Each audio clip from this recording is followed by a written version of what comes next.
ते आपण आपलं आम्हाला मनोगत आणि बाबासाहेबांचं केलेलं कार्य थोडा वेळ जास्त झाला पण तेवढं शॉर्टकट सांगतात तेवढं सांगा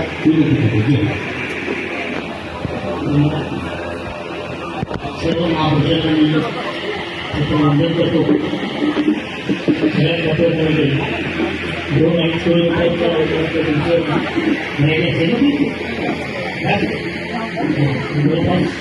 3 किलोमीटरवरती तुम्ही या पत्रमुळामध्ये फिरून आलेला त्यामुळे एक्झॉस्ट काय असतो ते तुम्हाला आता अनुभवत आहे. आम्ही तरी सुद्धा ह्या जयंतीचं औचित्य साधत आम्हाला या ठिकाणी केलं. आयोजकांचे मी आभार तर मानणारच आहे, परंतु ज्या महामानवासाठी आपण इथे जमलेलो आहोत, आपण इथेच नव्हे तर जगभरामध्ये बाबासाहेबांची जयंती खूप मोठ्या उत्साहाने त्या दिल्लीच्या संसद भवनापासून ते एखाद्या छोट्याशा गावापर्यंत ही जयंती त्या ताकदीने त्या उत्साहाने साजरी केली जाते. नवी एक अशी घटना घडली 2024ला मुंबई विद्यापीठामध्ये मी असताना कार्यक्रम होता. यस्मिन सर्वेर नावाची महिला तिच्या बीकॉम झाली. तिच्या बीकॉमला 1924 आणि 2024 ते 100 वर्ष झाली. त्याचा प्रोग्राम होता. मला तरी उत्सुकता वाटली, अरे किती मुली बीकॉम होतात आणि ह्याच्यामध्ये पण बीकॉम झालेल्या मुलं असतील, मुली असतील ना. मग ह्या मुलीचं काय विशेष आहे. त्या कार्यक्रमाला गेलो आणि तुम्हाला आश्चर्य वाटेल, त्या कार्यक्रमामध्ये ही जी मुलगी होती यस्मिन सर्वेर, त्यांचं निधन 1980 साली 81 साली झालं होतं. पण 1924ला त्या बीकॉम झाल्या होत्या. त्या भारतातल्या नव्हे आशिया खंडातील पहिल्या बीकॉम होत्या. त्यावेळी एखादी मुलगी बीकॉम होतं समाजाची मुलगी, परंतु तिथे विलक्षण गोष्ट अशी कळली मला. त्यांनी बाबासाहेब विज्ञान कॉलेजमध्ये त्याच कॉमर्स कॉलेजमधून मी बीकॉम झाली होता आणि त्याच काळात 1908 ते 1920 पर्यंत तिचे पुढे होते. या देशाच्या आशिया आणि पहिली कॉमर्स ही बाबासाहेबांच्याच माध्यम त्यांच्याच शिकवणीतून झाली. तर ही खूप विलक्षण आणि अभिमानाची गोष्ट आहे. विचार करा, ही बाई ही मुलगी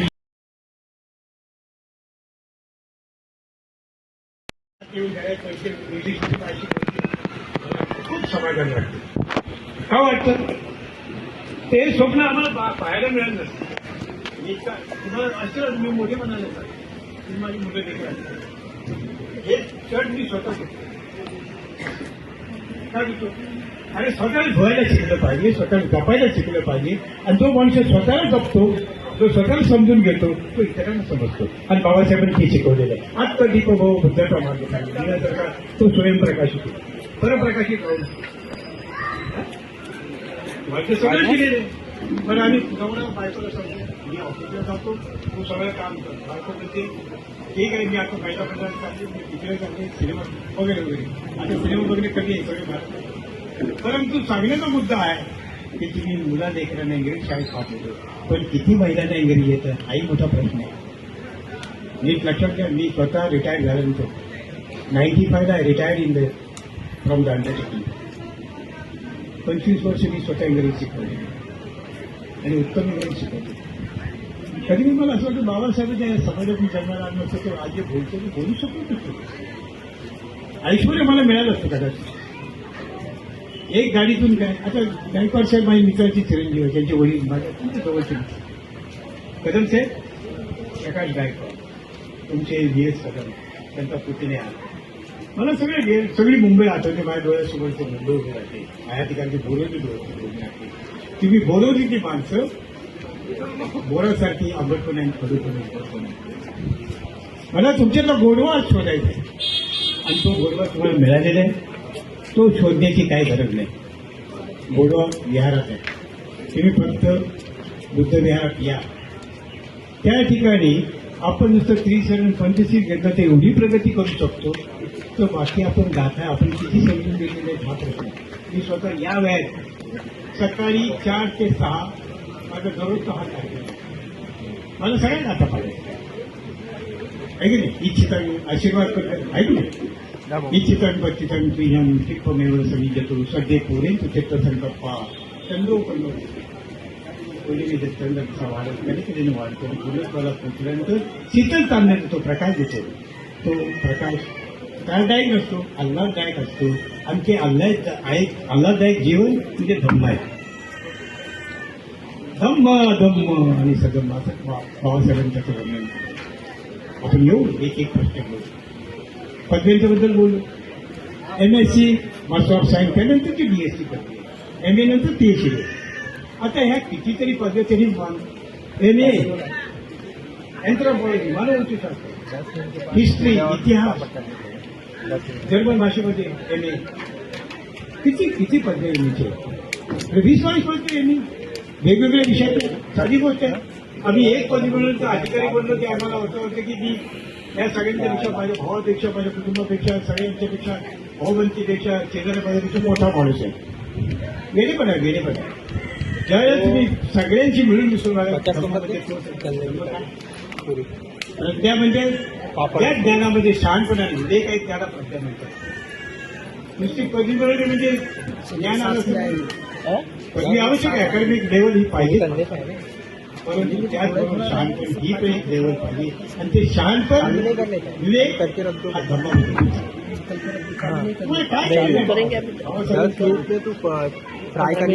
जयंती केव्हा चालू होती माहिती. तो एक किस्सा तुम्हाला मी सांगतो, मला आठवण झाली. 1932 साली मुंबईला ढिगाई रोडला फ्रेंड सर्कल काम गावाच्या. आणि त्यावेळेला त्या फ्रेंड सर्कल चालवणारे कॉम्रेड R.B. मोरे म्हणून रामचंद्र मोरे, की ज्यांनी महाराष्ट्र सत्याग्रहामध्ये काम केलेलं, त्याचं संघटन केलेलं, ते R.B. मोरे, त्यांचा मुलगा सत्येंद्र मोरे आणि त्यांचा सुबोध मोरे, कारण आम्ही फोनवर बोलू. त्या 3 पिढ्यांची माझी संबंध आधी. R.B. मोरे माझ्याकडे यायचे. मी स्वतःला भाग्यवान समजतो. अमेरिकन चळवळीत काम केलं, निश्चित केलं नाही. तर मी तरुण असताना बापूसाहेब कांबळेंच्या बरोबर महाराष्ट्रात फिरलो. खूप अनुभव घेतले, शिकायला मिळाले. आणि त्याचबरोबर अनेक जुने कार्यकर्ते की ज्यांची आज नावं देखील इतिहासामध्ये नाही. आमचे सातारचे खंडेराव सावंत, शंकरराव वडवलकर, तुम्हाला माहिती वडवलकर गुरुजीचे माझे आज कोणाला माहिती नाही. निवृत्ती सोडले कोण आहे कोणाला माहिती नाही. त्यांचा दोष आहे. कारण मधल्या 50-60 वर्षांनी काही घडलं ही जी परिवर्तन झाली हा परिवर्तन निसर्ग धम्म सांगतो. बुद्धाने सांगितलं निसर्ग जग अनित्य आहे, परिवर्तनशील आहे. पण परिवर्तन 2 प्रकारे होतं. एक नैसर्गिक परिवर्तन आणि एक स्वतः घडवलेलं परिवर्तन. ते विचारांचं परिवर्तन करतो. आणि 2,500 वर्षापूर्वी भगवान बुद्धांनी या देशामध्ये ते परिवर्तन केलं आणि चॅलेंज केलं त्यावेळेच्या वेदांना, त्यावेळेच्या संस्कृतीला, सनातन संस्कृतीला त्यावेळेस चॅलेंज केलं आणि मानवतेचा धर्म दिला. तो विचार बाबासाहेबांनी 2,500 वर्षानंतर सुरू केला आणि तो विचार दिला. आपण त्याचाही विचार केला पाहिजे की धम्म म्हणजे काय. त्या 4 गाथा पाठ केल्या आणि नुसतं विहारात जाऊन बसलो डोळे दाखवून. तर तुम्ही स्वतःला समजून घेतलं पाहिजे. आलापानसाठी जागृती, ही जागृती कधी बाबासाहेबांनी दिली.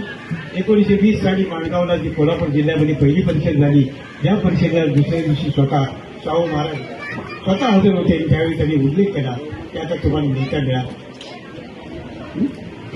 काय नुसतं या समाजालाच देता नाही, त्यांनी समाजालाच देता नाही. तर हे नेतृत्व संपूर्ण भारतात आहे. बाबासाहेबांचं नेतृत्व इतकं प्रगल्भ आहे, इतकं पुढारलेलं आहे. त्या जगामध्ये जेवढी राष्ट्र आहेत तुम्हाला सांगतो, आज युनोमध्ये देखील बाबासाहेबांची जयंती साजरी. युनो म्हणजे युनायटेड नेशन्स ऑफ साधी गोष्ट मी कल्पनाही करू शकत होतो. माझा 37चा जन्म आहे. मी सगळं वाटत समजतो की माझ्या जन्माच्या अगोदर 17 वर्ष चळवळ झाली आणि त्यानंतर मी 70 वर्ष चळवळीत काम करतो. 89 वर्ष जगायला मिळालं. ही केलेली निवड बाबासाहेबांच्या विचारांची आहे.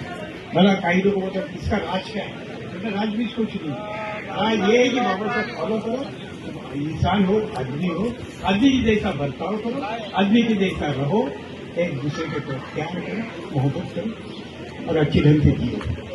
वो अच्छा जीना वही धर्म है. ज्या गोष्टी अनैसर्गिक आहेत, ज्या गोष्टी शास्त्रामध्ये बसत आहेत, विज्ञानाला अमान्य आहे, अशा सर्व ज्या गोष्टी आहेत तो म्हणजे अधर्म. आणि ज्या गोष्टी विज्ञानाला मान्य आहेत आणि ज्या गोष्टी बुद्धीलाही पडतात, गेल्याही पडतात, विवेकाला पडतात आणि मग त्या गोष्टी केल्यानंतर आपल्याला चांगलं जीवन जगता येतो, हा जो तो सधर्म सधर्म म्हणजे त्यामध्ये चांगला. आता ही जागृती 1920 साली झाली बघा. 105 वर्ष होऊन गेली. 105 वर्ष म्हणजे 16 वर्षाच्या अगोदर, माझा जन्म होण्याच्या अगोदर 16-17 वर्ष. ती जागृती आज मी बघतो, माझं बालपण बघतो. ज्या मी गिरगावच्या ब्राह्मण शाळेत गेलो, इंडियन हायस्कूलमध्ये गेलो, पहिली बॅच फार समाजाची.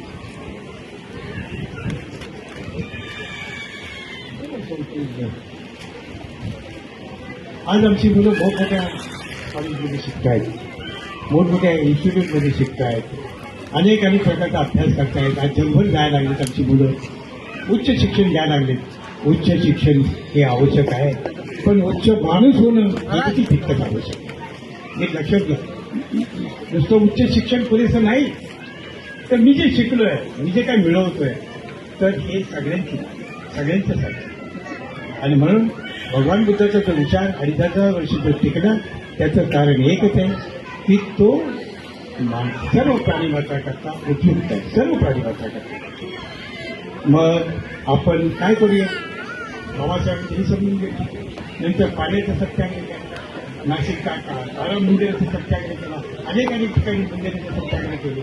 आम्हाला देवदर्शन नाही, तर देव नाही, कर्मामध्ये देव आहे, ईश्वर आहे, परमेश्वर आहे. सर्व सर्व सर्व प्रकारचे कर्म काढले आहेत, पण धम्मामध्ये कर्म काढण्याश्वर नसून त्या ठिकाणी माणूस माणसासारखा कसा वागेल आणि एक माणसं दुसऱ्या माणसाशी कसं पहिला संबंध निर्माण करेल, अशा प्रकारचा विचार केले तो सदम्भ आहे. आणि तो सदम्भ घेऊन आपण चाललेलो आहोत. आणि या ठिकाणी बहुजन पंचायत समितीचे जे लोक आज आमच्या माता भगिनी या ठिकाणी बसलेले आहेत, आज वेळ जरी झाला असला तरी पोटाची भूक काही काय थांबवता येते, पण याची भूक ज्या महापुरुषांनी भागवण्यासाठी स्वतःच्या कुटुंबाचा, स्वतःच्या परिस्थितीचा थाली में पापड़ नहीं रखने यार. कधी कधी मी विचार करतो की बाबासाहेब आंबेडकर 65 वर्ष 60 मिनिट केली जगले, आणि मी ते 89 वर्ष जगलो. इथे जगला याला महत्व नाही, तो कसा जगला आणि का जगला आणि कशासाठी जगला, that is the most important नाही. आणि दॅट इज रिक्वायर्ड फॉर बेटा you can try to understand. मुलाला एखाद्याला उत्तम तर शिकवू, पण त्याचं उत्तम माणसं घडव, उत्तम बौद्ध माणूस, उत्तम बौद्ध माणूस आदर्श. आज आम्ही जैन समाज थोडा श्रीमंत समाज, शिक्षण कमी आहे, आपल्यापेक्षा आधी कमी आहे, परंतु शिक्षण जरी गोष्ट असली तरी आता आपण विद्रोह नुसतं शिव्या देणे, नुसतं विरोध करणे यासाठी शक्य वाया घालवू नका. आपल्याला सगळं दिलेलं आहे. आपल्याकडे सोने रिझर्व्ह बँक ऑफ इंडिया बाबासाहेबांनी 1 स्थापन केली ना, 1 एप्रिलला. तुमच्याकडे रिझर्व्ह बँक आहे, जगातील बँक तुमच्याकडे, सगळं खजिना तुमच्याकडे, पण तुम्हाला घेता येत नाही. काय घेता येत नाही? चुकीचे विचार, चुकीच्या संकल्पना. आम्ही स्वतःला समजतो की शिकलो, सगळी गोष्ट आहे. त्या भौतिक गरजा आवश्यक आहे, त्याचं नाकारिक त्याचं आवश्यक आहे, पण त्यापेक्षा माणूस त्याच्याकडे पोहोचतोय. तो जर नसेल, बाबासाहेबांनी चढून निवड तो गाडीत बसला पाहिजे म्हणून नाही केली, तो एक चांगला माणूस म्हणून जगला पाहिजे, तो आदर्श माणूस म्हणून जगला पाहिजे, तो आदर्श बौद्ध म्हणून जगला पाहिजे. आणि ते देणं आपल्याला दिले बाबासाहेबांनी. त्यांचे जे काही पूर्वचे पूर्वी त्यांना त्यांनी मांडलं, फिरायला मांडलं फिरायला मांडलं.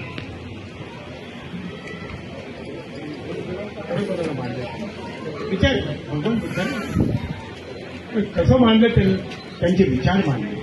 त्यांनी त्यांना पाहिलं होतं का? नव्हतं पाहिलं. पण पाहिलं नसताना सुद्धा त्यांनी त्यांचे विचार घेतले आणि त्या विचारावर स्वतःचं मंथन करून त्यांनी जगाला विचार दिला आणि तो विचार म्हणजे बुद्ध धम्म आहे. आता तर हा धम्म आहे ना पुस्तक, साधी गोष्ट. आणि म्हणून तुम्ही तुमच्या मुला लेकरांना उत्तम उच्च विद्या विभूषित तर कराच, पण त्यांना उत्तम बौद्ध नागरिक म्हणून बनवा. आणि ज्यावेळेस तुम्ही उत्तम बौद्ध बनाल त्यावेळेस तुमची बरोबरी कोणी करू शकणार, कोणी तुमच्यावर अन्याय करणार नाही. बघा, गाडीवाल्याला कोणी सहसा दगड मारत नाही, कोण गरीबाला भीक मागायला नाही त्याला ढकलतो. काय ढकलतो? तर ते काय प्रतिकार करणारा म्हणून नाही, प्रतिकार करणारा माणूस नाही.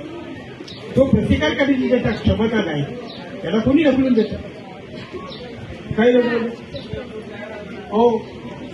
सांभाळून बोललं पाहिजे. म्हणजे काय सांभाळून बोलतो? मी 70 वर्ष बोलतो, कधी कुठल्याही माणसाने एक खडा देखील फेकून मारला नाही मला. बाबासाहेबांनी तुम्हाला काही लोकांना शिवाय देण्यासाठी ते शिकवलं काय? शिव्या देऊन प्रश्न सुटत नाही. तो काय करतो त्याचं त्याला कळून जाय, तो खड्ड्यात जायला, तो कुठे जाईल. तुम्ही खड्ड्यात जायचं का तुम्ही हनुमान टेकडीसारख्या शिखरावर जायचे, हनुमानसारखं वाऱ्याने उडायचे, की तुम्हाला स्वतःची पंख लावून उडायचे. ती ज्ञानाची पंख तुम्हाला दिलेली, ती ज्ञानाची पंख तुम्ही बाजूला काढली तर तुम्ही उडू शकता. आणि हे ज्ञान बाबासाहेबांनी तुम्हाला दिलेलं आहे, की जे ज्ञान तुम्हाला त्यावेळेस तुम्ही धर्माप्रमाणे आचरण करा, विचार करा. धर्म म्हणजे काही तुम्ही बाजारातून 2 किलो वस्तू आणण्यासारखी वस्तू नाही. कपडा नाही की तो घेतला आणि खांद्यावर घेतला, तसं नाही. तर हे जे ज्ञान आहे सत्य ज्ञान आहे. योग्य सत्याला सत्य म्हटलं पाहिजे, असत्याला असत्य म्हटलं पाहिजे. नीती म्हणजे धर्म. नीती म्हणजे काय? नीती म्हणजे काय खोबरं आहे, फुलार खोबरं कुठे त्याचं आचरण आहे. विचार, बाबासाहेब तुम्हाला विचार करता, विचार करून तुमचं आचरण, तुमचं विचार आणि तुमचं सगळं वागणं. तुम्ही उत्तम शिका, उत्तम अधिकारावर जा, कोण तुम्हाला मागायला गेलो, कोण तुम्हाला शिवाय द्यायला. उत्तम ठिकाणी राहा, कोणी तुम्हाला मागतं घाबरतं कोण. कशाला आपण उगा टिकन करायची. तो काय करतो पुढे जायचं जरा जाऊ दे, फसतात जायचं. तुला कोणी सांगितलं उत्सापत्ती करायला. आणि 50 वर्षात तुम्ही त्या उत्सापत्ती झाल्या.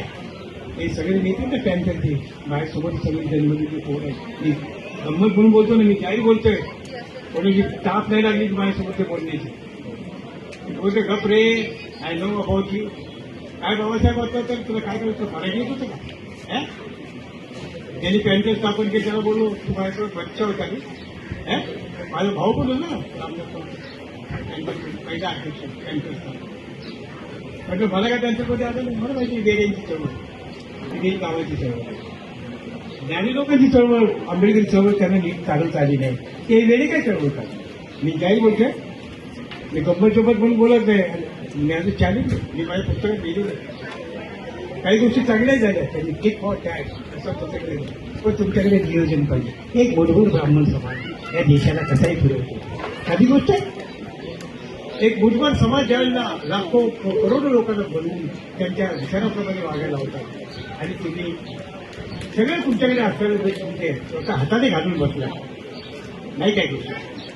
म्हणजे तुम्हाला नवीन पिढी आणि ह्या येणाऱ्या पिढीला मी हात जोडून नम्र विनंती केली. म्हणजे नागपूरचं प्रत्येक मी 4-5 पिढ्या पाहिल्या, 5 पिढ्या आंबेडकर चळवळीच्या 5 पिढ्या पाहिल्यानंतर मला वाटतं की हे चित्र मला पाहिजे काय झालं. त्यावेळेची फार वाईट परिस्थिती.